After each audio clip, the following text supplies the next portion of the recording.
Greetings.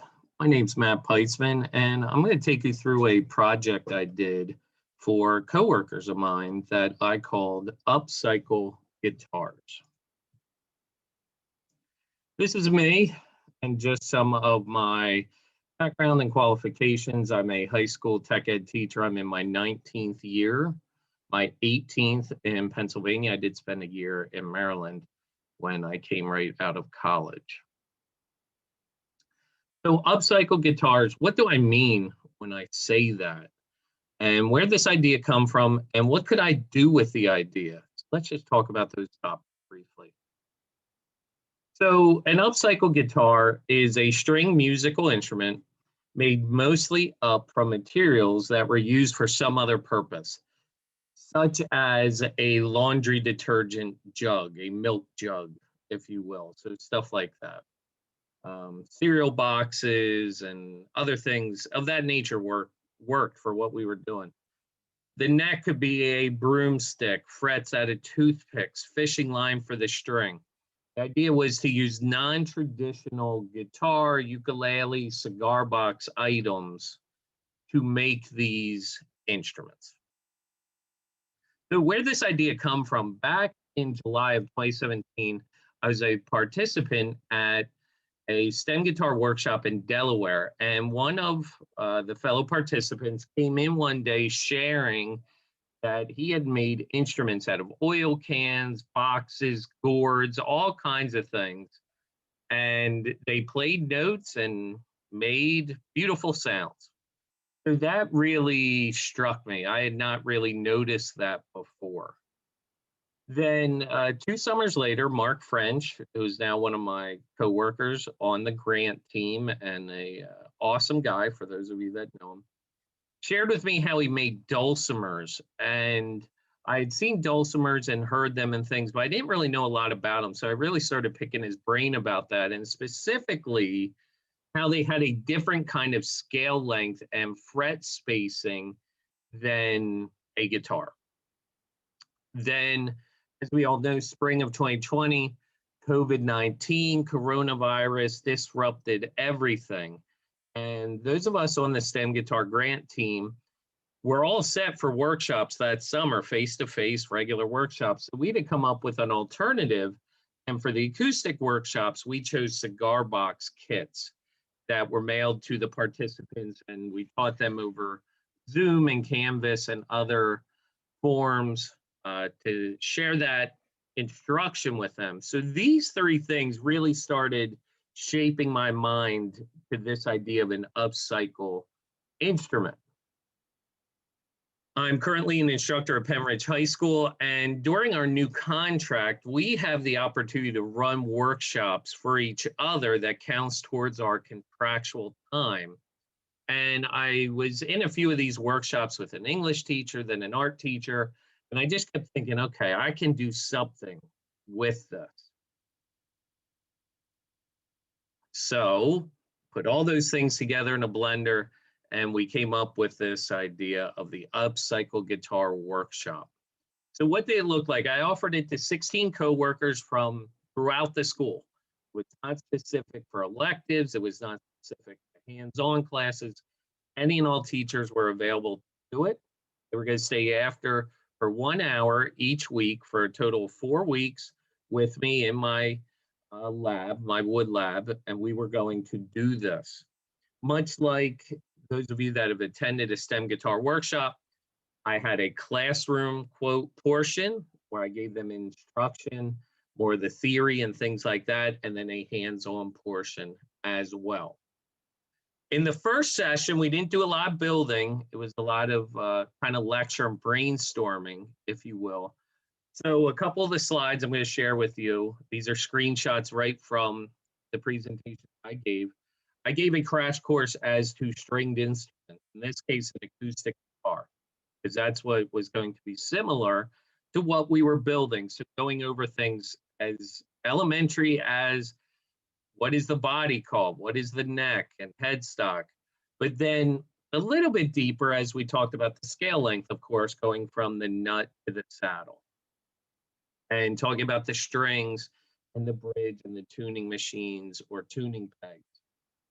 Also gave them a little bit of history of where not only did the idea come from, the things I just shared with you, but then what are cigar boxes? Where did they come from? Cigar box banjos, cigar boxes in popular culture. They're around. They're not super popular, but they're out there. And someone as famous as Paul McCartney has played his cigar box guitar on stage. And here's one of my favorites, Charlie Brown. I love that guy. I concluded session one with what did they need? Okay, we talked about all this stuff. Now you're going to make this thing. So kind of a shopping list, if you will, and breaking down, okay, the sound box, that's your body. That's the container you're going to use. What are you thinking about for that? What do you want to use for a neck? What do you want to use for a fretboard, for frets, all these different things. Week goes by, a week later, session number 2. Gave a little bit more in depth about fret scale, because that was going to be kind of important, that of course this thing's going to make noise, but can we actually make somewhat pleasant sounding notes? All right. Gave them a crash course on the mountain dulcimer. So dulcimer, and what does that mean? And again, that idea that Mark French was talking about, chromatic versus diatonic scales. And what is that? And which one are we going to use? So this was a nice graphic. I don't remember where I got it. I may have created this. I don't remember. I'm not sure. It may have been a combination of both. Anyway, here's a simple graphic kind of showing the differences between the chromatic and diatonic scales. We talked about fret spacing and how that math works and all those kind of things. And after I crushed their spirits with that, and I said, well, there's a simple thing. You can just go onto StuMac. They show you what you want to do. This is a screenshot from StuMac. Because I teach guitar building and run a guitar building club, I have those machines and materials and tools and fixtures available for me. And here's one of my participants. This is a social studies teacher, and he's using the table saw here with a sled I made to cut fret slots, and using a fret slot cutting blade that was from StuMac to do that. Usually for acoustic or electric guitars, I use it for. Here we are using it here. Here's a couple more action shots. So in session number 2, we start again hands-on. And all these participants I'm seeing in the picture, none of them are tech ed or STEM teachers, so that's pretty cool. I concluded session 2 after we cleaned up and all with a little bit of closure and doing some cross-curricular topics, because as we know, the true meaning of STEM is how you apply these things, and cross-curricular awesomeness and everything that goes with that. So came up with some questions about things we had covered so far. Gave them some ideas. What could you use in your classes? What could you think about in a different way from what I've taught you? Week later, session number 3, started out with my agenda here of what we were going to do. Gave a little bit of more detail about the nut and the bridge and the saddle. In cigar box guitars and banjos and things like that, you have this floating bridge. Your bridge and saddle are kind of one and the same. Talk about your action, how high the strings are up above your fretboard, your playability, things like that. And then again, some cross-curricular topics and discussion questions. Here's some more action shots from session number 3.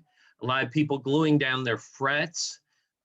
Some people took advantage, a lot of people took advantage of using toothpicks, different sizes, shapes, style toothpicks. Here you can see, this happens to be 2 math teachers, and you can see they have their body. We have a laundry detergent and a coffee can, but working on their necks and things like that. Session number 4, our final one, was a lot of work, a lot of working time to finish these things up. So here's a science teacher attaching her completed fretboard to her neck. And here's some completed shots. Social studies and an English teacher with theirs. A phys ed and FCS teacher. That's myself on the left with my goldfish container and an English teacher on the right. That's an orange juice jug, see-through, which was kind of cool. And then math teacher, laundry detergent, science teacher with a paint can, and an art teacher with a Apple laptop box that he converted. We have an annual art show that we put on at the school, so I thought it was a great opportunity to display these teacher guitars there. And then here's a video of our simple display. Came up with a nice little just background board and showing what was going on and some of those completed pictures, action shots, who the participants were and what subject they were from. I thought that was important. And then the concepts that we did, and got some really good feedback from students and the community as well, adults from outside that came in to check things out. They thought it was a really cool idea.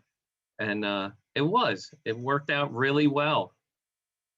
Most of these are strung with fishing line, different weight, test line, fishing lines to get different thicknesses and get different sounds and things. So that was kind of cool. And you can see multiple household items, paper straws, plastic straws. Here's a popcorn box from a Phillies game and a recycled bat. An old bat was the neck for that one. So that was pretty cool. And a cereal box. So really cool looking, if nothing else. All right, at the end, I asked my participants, what kind of feedback? What'd you think of this thing? So these are just simply copy and pasted right from them. If there's typos or spelling errors, it's on them, but I guess it's on me because it's my presentation. But some really cool things. Like that first one, opportunity to hang out with my colleagues in a non-quote school scenario. So we were learning, but we were having fun, right? And that's often the response we get from our students, that they're learning things, but in a different way. Work with teachers in school that I do not see that often. We're a fairly large school, over 100 employees here, around 140 classroom teachers, not to mention TAs and everybody else. So they enjoyed that.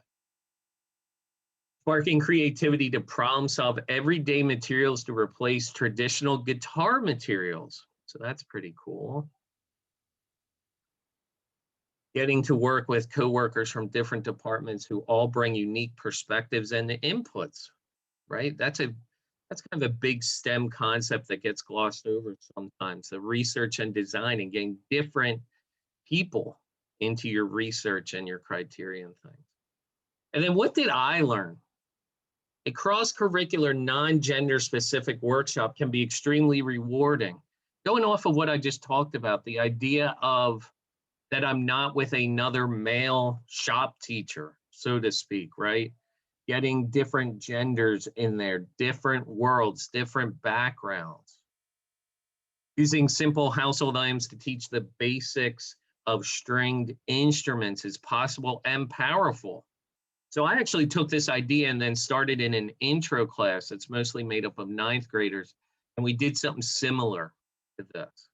So it's a really cool thing to do as an idea of what is a stringed instrument, a guitar, and why does it work? And then reinforces that team building with coworkers is something that it's important to me. I've always felt that way. I love being part of a team, having teammates. So being able to do this with my teammates from all around the school, I found really, really rewarding on multiple levels, socially, intellectually, and beyond. So in a nutshell, I hope I didn't go too fast or over my time here. That's how Upcycle Guitars worked for me. I did not invent this idea by any means, and I'm happy to share with you. mpeitzman@yahoo.com is my personal email. Happy to go over this with you. Send you whatever I came up with. It's not trademarked by any means, and I always love sharing and talking with other coworkers. So thank you for watching. I hope you enjoyed it, and Hope that we enjoy the rest of the Guitar Summit this year. I'm looking forward to seeing everybody's presentations and talking with everybody. I love the STEM Guitar Project and all my coworkers there and everybody I've met. Such a cool, great thing that has helped transform my career. I'm very thankful and blessed to be a part of it. All right. Thank you, everybody. And I hope you have a good rest of your day and afternoon.